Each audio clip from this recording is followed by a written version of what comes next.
चलिए तो कंटिन्यू करते हैं अर्नव। बहुत सारी बातें हैं, जैसे कि आखिर बेंजीन रिंग पे कोई ग्रुप जुड़ा तो सर ने उसको एक्टिवेटिंग क्यों कह दिया, एक्टिवेटिंग वाला ऑर्थो पारा पे ही क्यों जोड़ेगा। ऐसे हम इसका ब्रीफ बता चुके हैं, पर अब आज थोड़ा सा एकदम तोड़ तोड़ के आपको डिटेल बताएंगे इस वीडियो में।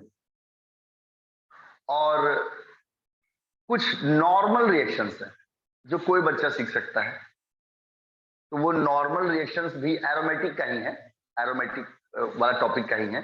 उस नॉर्मल रिएक्शन को भी पढ़ेंगे। जब केमिस्ट्री में वर्ड्स आ जाता है अर्नव, वर्ड्स दिमाग में आ जाता है, ओ इस वजह से इसको एक्टिवेटिंग कहा गया, इसमें इलेक्ट्रॉन डेंसिटी यहां यहां बढ़ गया, ओ ये ग्रुप लगा तो इस वजह से इसको डीएक्टिवेटिंग कहा गया, इसमें इलेक्ट्रॉन डेंसिटी सिर्फ यहां ही बढ़ा, मेटा पे ही बढ़ा। तो ये सब वर्ड्स जब दिमाग के अंदर क्लियर हो जाते हैं तो फिर आगे भी पढ़ते तो कोई दिक्कत नहीं होता। उसके लिए थोड़ा लैंग्वेज एक दो लाइन का पढ़ना पड़ता है। पहले हम लोग एरोमेटिक में आज जो टॉपिक स्टार्ट कर रहे हैं वो है एडिशन रिएक्शंस। हालांकि हमने एडिशन रिएक्शंस को पहले के क्लासेस में बहुत अच्छे से पढ़ा है, लेकिन ये अलग है। रीजन क्या है कि ये एडिशन रिएक्शन एरोमेटिक में है, और वो सब हमने एल्कीन या एल्काइन में पढ़ा था। एल्कीन या एल्काइन एलिफेटिक में आता है, एलिफेटिक हाइड्रोकार्बन। लेकिन ये एडिशन रिएक्शंस हम लोग एरोमेटिक में पढ़ रहे हैं। चलिए भाई, आप लोगों ने टॉपिक पढ़ा हुआ है एरोमेटिक, एंटी एरोमेटिक और नॉन एरोमेटिक, ये वाला टॉपिक पढ़ा हुआ है ना माही? हाँ सर, बट थोड़ा एक बार रिवाइज करवा दीजिएगा। रिवाइज करा दीजिएगा। ठीक ठीक। एक्चुअली मेरे बोलने का मीनिंग क्या है अर्नव, कि जब आपके सर ने लिखवाया कि एरोमेटिक हाइड्रोकार्बन दो तरह का है, बेंजॉइड और नॉन बेंजॉइड, तो आप ज्यादातर बेंजीन में पढ़ रहे हैं, तो आपके दिमाग में आता है कि अच्छा मेन बेंजीन ही है, मेन जो है वो बेंजीन ही है, नो डाउट, इसमें कहीं कोई डाउट नहीं है। लेकिन बेंजीन को छोड़ के भी उस कॉन्सेप्ट से, एरोमेटिक, एंटी एरोमेटिक और नॉन एरोमेटिक वाले कॉन्सेप्ट से भी, एरोमेटिक में था कंप्लीट कंजुगेशन, प्लेनर, उसके बाद फिर था इलेक्ट्रॉन्स का pi electrons must be in the sequence of 4n+2।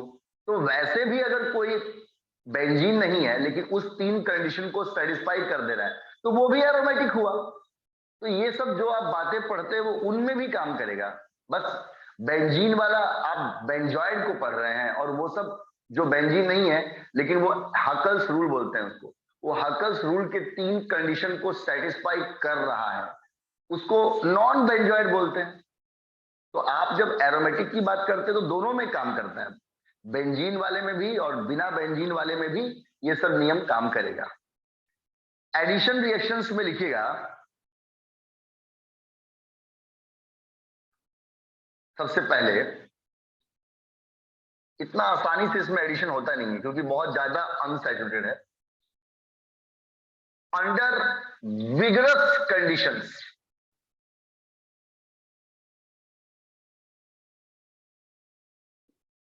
Under vigorous conditions, VI you नहीं आएगा,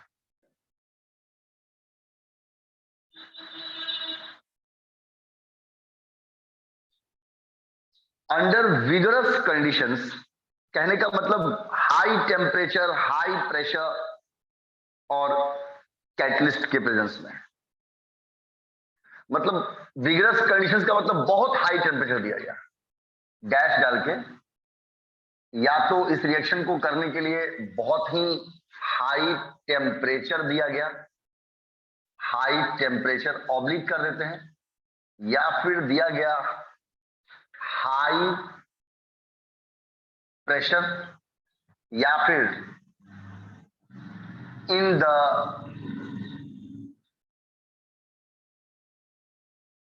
presence of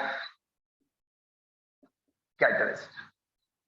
under vigorous conditions, high temperature, high pressure या in the presence of catalyst या catalyst के प्रेजेंस में। अब catalyst में कौन, जैसे कि निकल, आप लोगों ने पहले ही पढ़ा था कि सर हाइड्रोजिनेशन में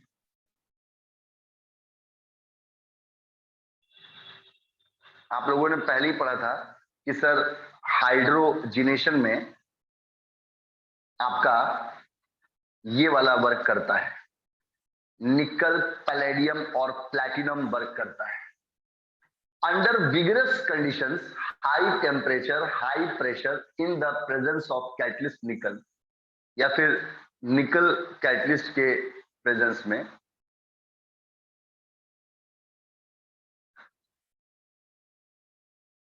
hydrogenation of benzene takes place. Hydrogenation of benzene takes place to give cyclohexane.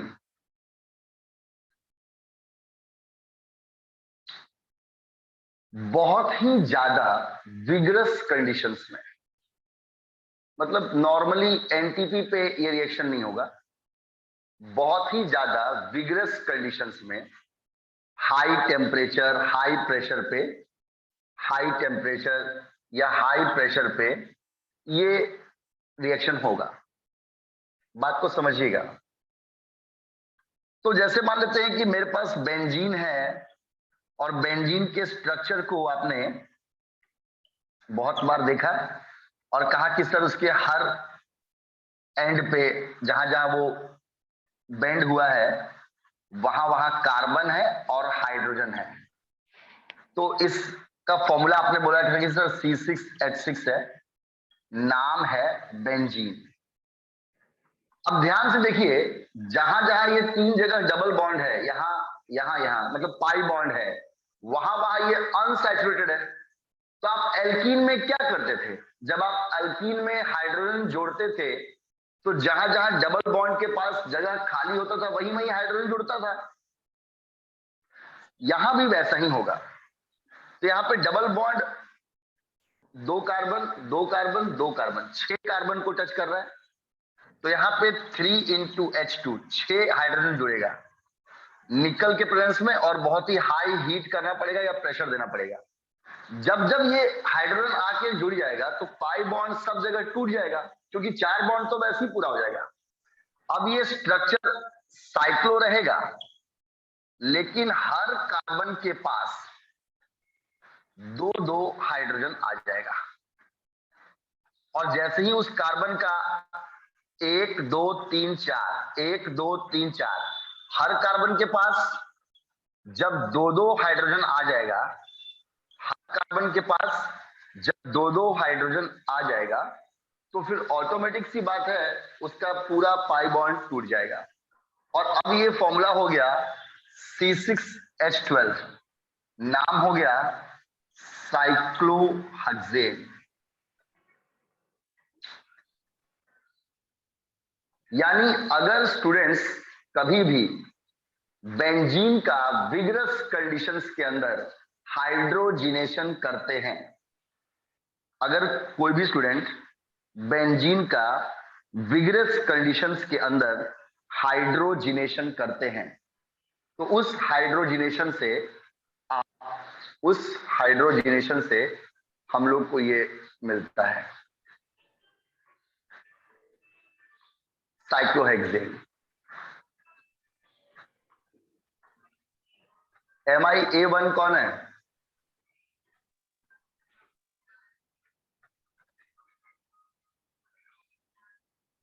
Hello student, MiA1 कौन है? आवाज जा रही है मेरी?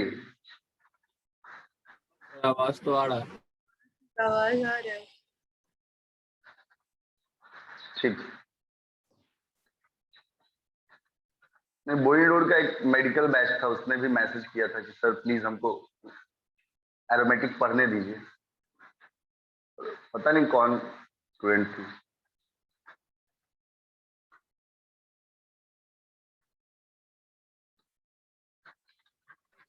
अभी छोड़िए चलिए ना सर, कोई कोई दिक्कत नौटंकी नहीं है। होगा तो रिमूव कीजिएगा, अभी छोड़ दीजिए।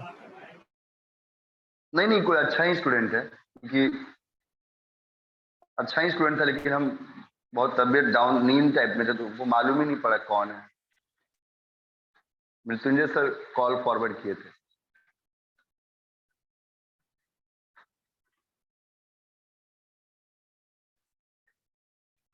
देखिए भाई, हम लोग अभी अंदर से अपना ये अपने आप को मोटिवेट करते हैं सब लोग कि पहले हम लोग जो सर बता रहे एकदम अच्छे से सुनेंगे, देखते हैं कि पूरा सुनने के बाद में क्या बेनिफिट होता है। एडिशन रिएक्शंस हम लोग पढ़ रहे हैं, पहले भी इसके बारे में बहुत अच्छे से पढ़े थे। इसको एल्कीन और एल्काइन में आप लोग जबरदस्त तरीके से पढ़े थे। लिक्विड एमोनिया आया था, सोडियम आया था, सिस बना था, ट्रांस बना था, पैराडाइज चारकोल आया था, निकल पलेडियम प्लेटिनम आया था। बहुत जबरदस्त तरीके से एलिफेटिक में पढ़े थे। एरोमेटिक में वैसा नहीं है।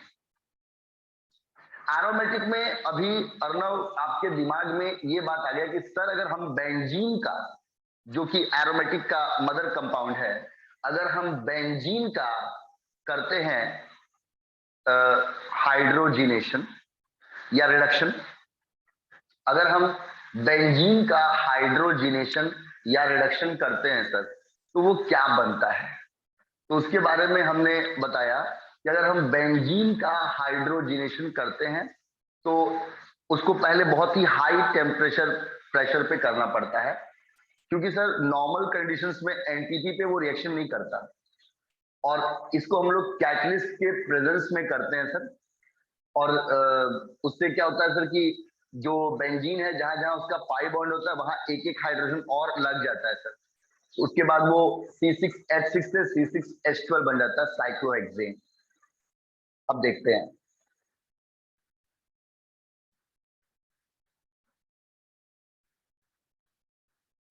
ये वाला हो गया सबका ना। हाँ सर, हो गया। जी, अब देखिए इसका जो पॉइंट नंबर 2 है, इसका जो पॉइंट नंबर 2 है वो आपको हेल्प करेगा समझने के लिए।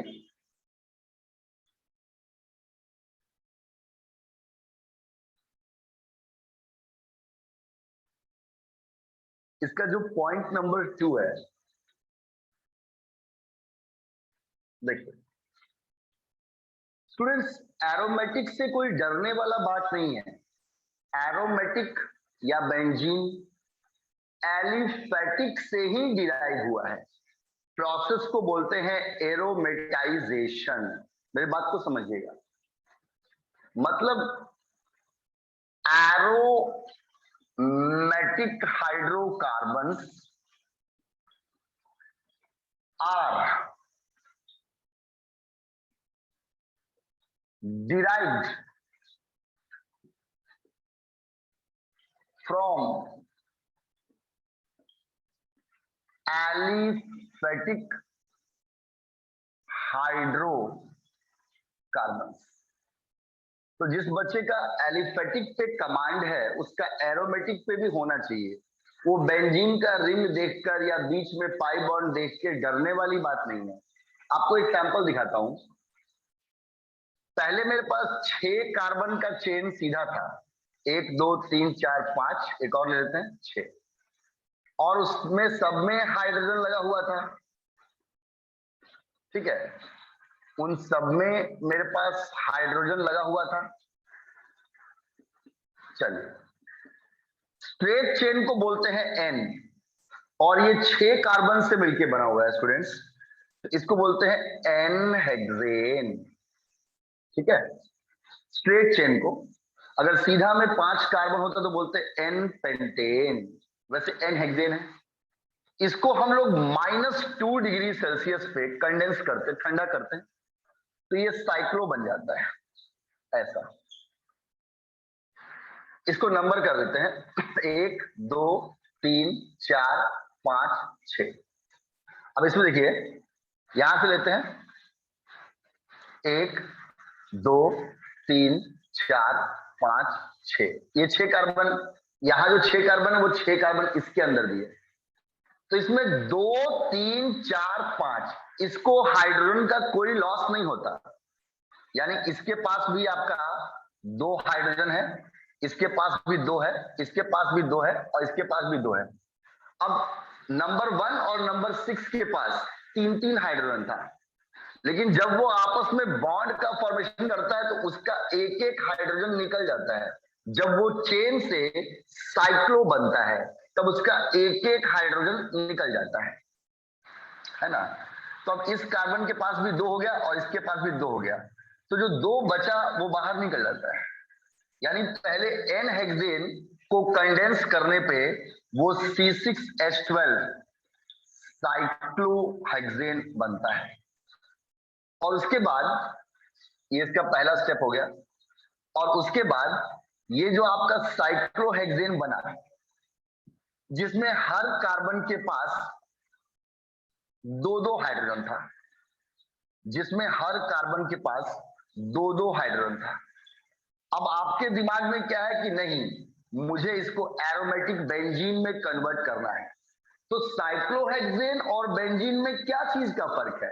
उसके अंदर हाइड्रोजन 12 है और साइक्लोहेक्सेन में हाइड्रोजन 12 है, और बेंजीन के अंदर हाइड्रोजन 6 है, यानी 6 कम है। तो आपको इसमें से 6 हाइड्रोजन निकालना है। आपने पढ़ा था कि सर जब हाइड्रोजन जोड़ते हैं ना तो उसको बोलते हैं हाइड्रोजिनेशन, और जब हाइड्रोजन को सर बाहर निकालते हैं तो बोलते हैं डीहाइड्रोजिनेशन। रेडॉक्स रिएक्शन का एक थ्योरी है, इसको आप लोग नेट पे या अपने बुक्स में कहीं भी पढ़ सकते हैं। Hydrogen, addition of hydrogen is called reduction and removal of hydrogen is called oxidation. So you can say that dehydrogenation is also equal to oxidation. Listen carefully. जब हमने बोला डिहाइड्रोजिनेशन तो मेरा स्टूडेंट समझ गया कि सर बोल रहे हैं कि हाइड्रोजन को रिमूव कर दो। कॉमन सेंस की बात है। C6H12 आपके पास है, that is cyclohexane, you have cyclohexane, but now what you want to do, you want to remove the hydrogen. See, you have to convert it into C6H6 benzene. So you will do dehydrogenation according to redox reaction. Addition of hydrogen, that is hydrogenation, is also called reduction, and removal of hydrogen is called oxidation. So when you are doing dehydrogenation, you are removing hydrogen. It means it is equal to oxidation. So अगर आप यहाँ oxidation करेंगे तो automatic आपका hydrogen निकल जाएगा। एक oxygen -2 होता है, वो 2 हाइड्रोजन को खींचता है, आपको 6 हाइड्रोजन निकालना है। So you will do reaction with 3 oxygen items. इसको आप डिहाइड्रोजिनेशन भी बोल सकते हैं, और अगर आप चाहेंगे तो ऑक्सीजन आपने ऐड किया तो उसको ऑक्सीडेशन भी बोल सकते हैं। अब क्या होगा, हर एक ऑक्सीजन 2 हाइड्रोजन खींचेगा, तो 2 2 4 2 6, हर कार्बन के पास अब 1 हाइड्रोजन बस बच जाएगा। और आप बोलेंगे सर वो जो 6 हाइड्रोजन गया सर वो कहां गया? प्लस बाहर आ जाएगा 3H2। एक O होता तो सिर्फ H2O बनता, 2 H खींचकर। यहाँ पे 3 बार ऑक्सीजन है, 3 बार ऑक्सीजन है तो 3 दूनी 6 हाइड्रोजन को इसने खींच लिया, तो 12 में से 6 चला गया, अब 6 बचा। लेकिन ऐसे करने से कार्बन की टेट्रावैलेंसी पूरी नहीं हो रही। 1 2 3 1 2 3 1 2 3, सबका सिर्फ 3 3 ही बन रहा है। इन दैट केस उसके चौथे बॉन्ड को पूरा, सबके पास 1 1 इलेक्ट्रॉन बच गया, बिकॉज सब तो 3 3 बॉन्ड बना रहा है ना, सबके पास 1 1 इलेक्ट्रॉन बच गया। यही दोनों इलेक्ट्रॉन मिलके यहाँ पाई बॉन्ड बनाता है, ये दोनों मिलके यहाँ पाई बॉन्ड बनाता है, और ये दोनों मिलके यहाँ पाई बॉन्ड बनाता है। तो यही स्ट्रक्चर बेंजीन में कन्वर्ट हो जाता है। अब इस बात को स्टूडेंट्स आप लोग ध्यान से समझिए। आपने एक एलिफेटिक हाइड्रोकार्बन एन हेक्सेन से स्टार्टिंग किया था, उसके बाद आपने उसको कंडेंस करके साइक्लोहेक्सेन बनाया, और उसके बाद उस साइक्लोहेक्सेन में से डीहाइड्रोजनेशन या ऑक्सीडेशन करके उसको बेंजीन बनाया। इस प्रोसेस में आपने एक एलिफेटिक को एरोमेटिक में कन्वर्ट कर दिया, इसी को बोलते हैं aromatisation. This process is called aromatisation. तो आज के बाद बेंजीन कोई अलग से खतरनाक चीज नहीं है। Benzene normal hexane n hexane से ही बना हुआ डेरिवेटिव है। ऐसे करके आप साइक्लोपेंटेन, साइक्लोब्यूटेन कोई भी बना सकते हैं। साइक्लोप्रोपीन कोई भी बना सकते हैं। प्रोपेन का होता है -2 पे करते साइक्लोप्रोपेन बनता है, उसके बाद एक ऑक्सीजन दे देते, 2 हाइड्रोजन निकल जाता है, वहां डबल बॉन्ड लग जाता है, साइक्लोप्रोपीन बन जाता है। समझ में आया अर्नव? Yes sir.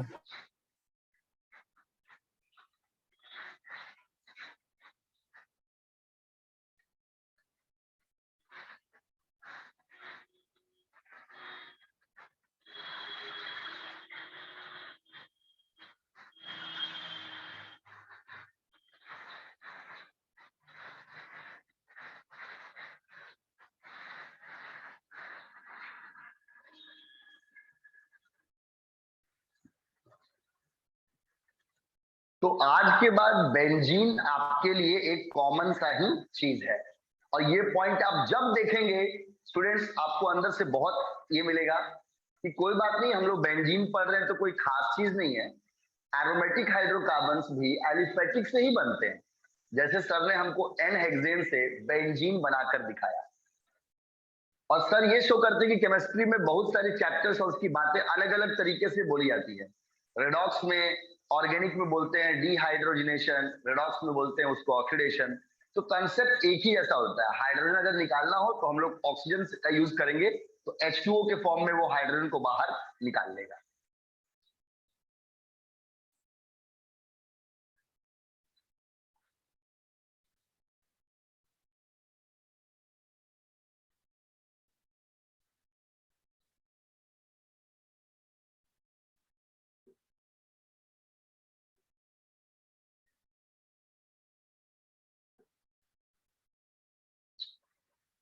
हो गया?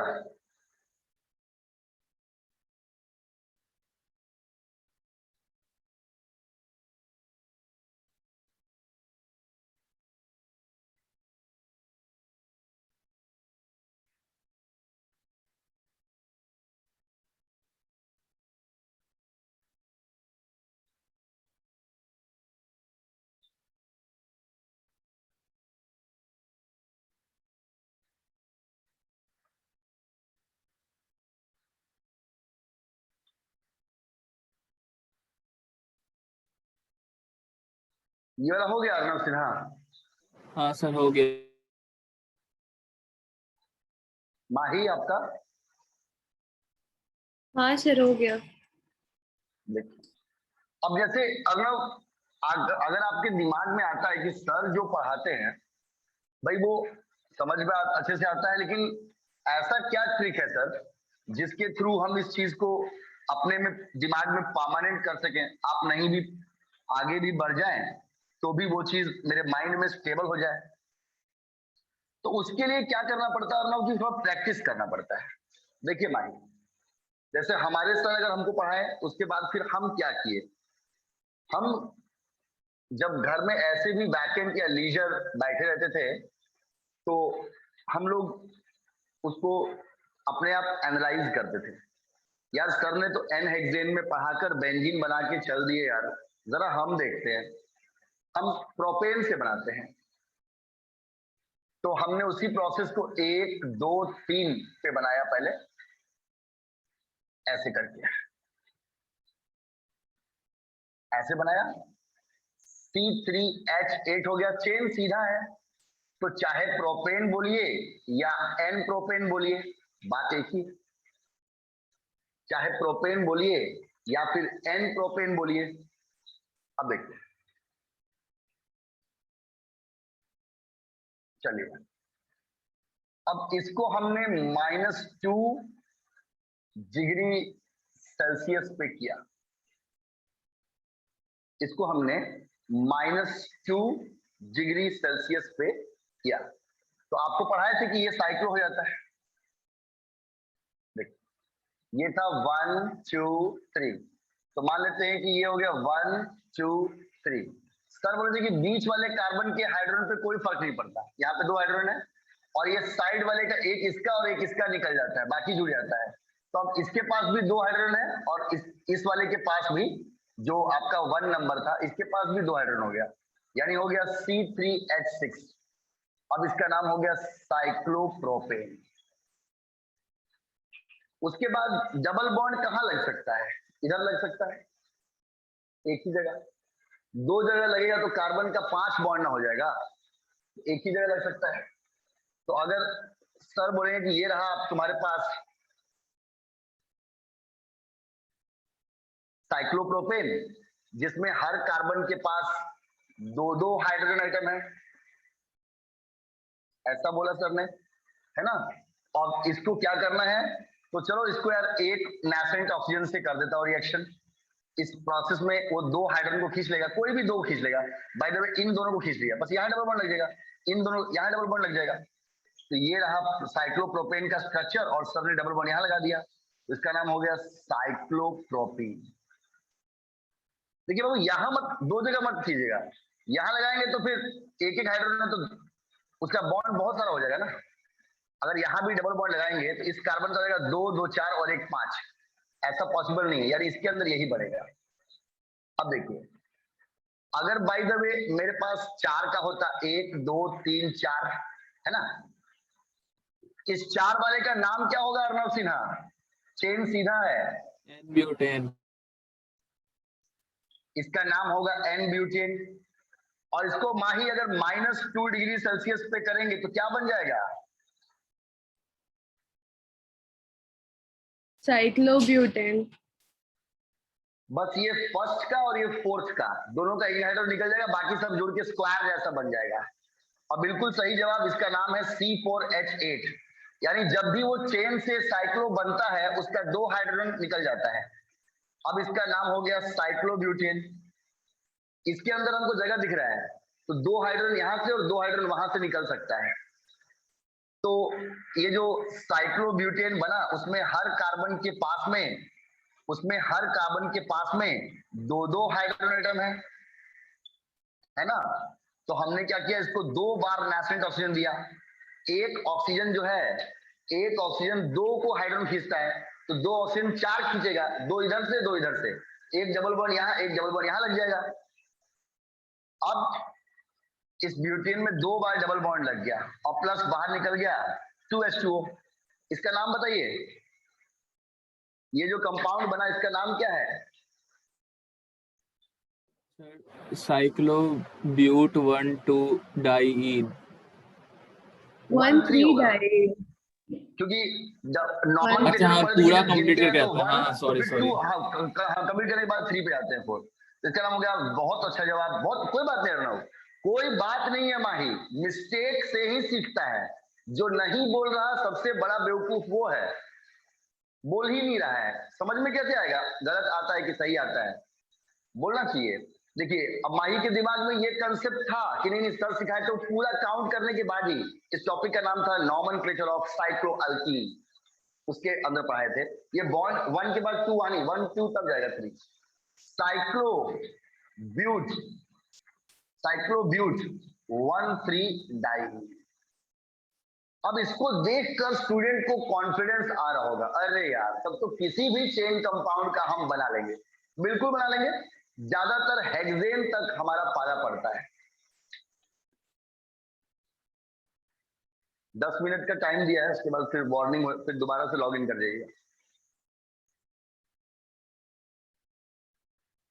तो मेरे स्टूडेंट्स पढ़ाई बहुत ही इजी है, इसमें बस एक ही शर्त रहता है कि आपको अपने शेड्यूल को, सर बिजी रहे, सर पढ़ाए या कोई प्रॉब्लम में रहे या सर, लेकिन आपको अपना सिस्टम को छोड़ना नहीं है।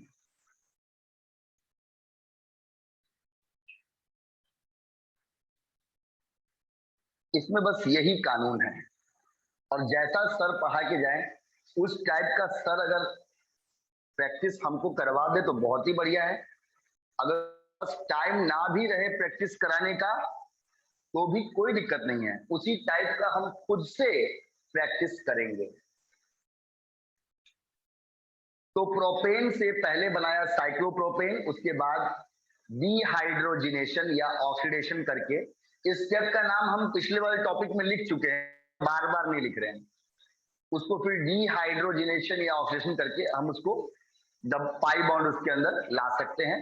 साइक्लोप्रोपेन का बना दिए साइक्लोप्रोपीन। अगर आप यहाँ एक ऑक्सीजन देते तो एक ही डबल बॉन्ड लगता, तो साइक्लोब्यूटीन बनता।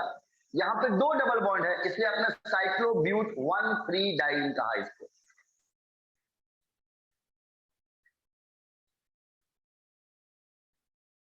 अच्छे से समझ में आया ना अर्नव? हाँ सर। हेलो। यस सर, आ गया जी बिल्कुल आ जाएगा अर्नव, बिल्कुल। अब घर में आप जाके साइक्लोपेंटेन का आप लोग खुद ट्राई कीजिएगा, पेंटेन का खुद ट्राई कीजिएगा। लिख लीजिएगा माही। हाँ सर, लिख लिया। चलिए चलिए स्टूडेंट्स ध्यान दीजिएगा। अब एक आप दोनों के रिक्वेस्ट पे जरा इसको भी डिस्कस कर लिया जाए। हमने यहां दो कंपाउंड्स बनाए अनसैचुरेटेड पाई बॉन्ड वाले, जिसमें एक हमने बनाया ऐसे करके था और वहां एक बार डबल बॉन्ड था, जिसको आपने बोला था साइक्लोप्रोपीन।